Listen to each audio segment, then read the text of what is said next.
jechuun dura afaan Oromoo bara barsiisaa jabaadhaa qomoo. Jechuun inni barnoota damnaa sanii xiqqeenyi. Jechuun caaluu barnoota maaluu. Jechuun dursaa barnoota keessaa afaan Oromoo bara barsiisaa. Jechuun eeruu akkaataa baruu qubee waan laaluu waan nama raruu. Qubee jabeessaa barnoota cimsaa barnoota cimsaa barnoota.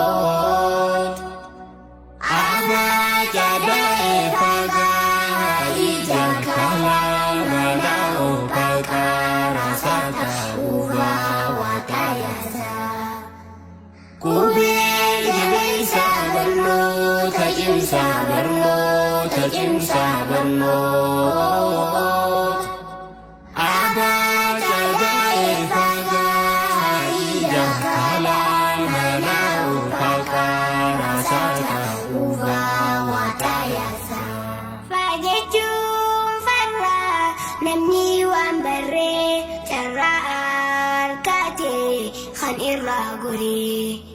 Jechuun gamnaa yeroo fannu umrii guddaatu sun argan fannu.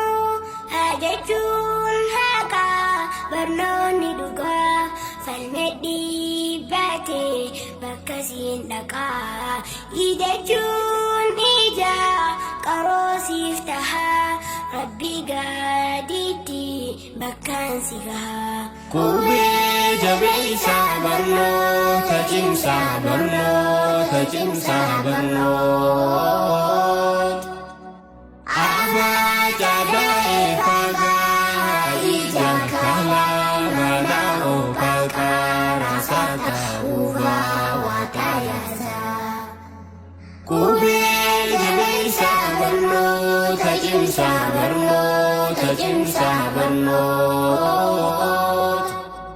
Abaajaadhaa fagaa ija kalaa manaa oopaqaa raasaa ta'uufaa waaqayyaasaa. Jechuun jaarsii umrii laafa'uu baruudhaa qaba qubee hundaa'uu. Jechuun ka'a hundaana kaanu barnoota daa'imaa ilmaan dhalchifnu. Jechuun lachuu diiniif duniyaa aliif baataasa walumaan gayaa. Jechuun mana manneen barumsaa bakkayyuu jaaraa ilmaan barsiisaa. Qubee jabeessaa barnoota cimsaa barnoota cimsaa barnoota.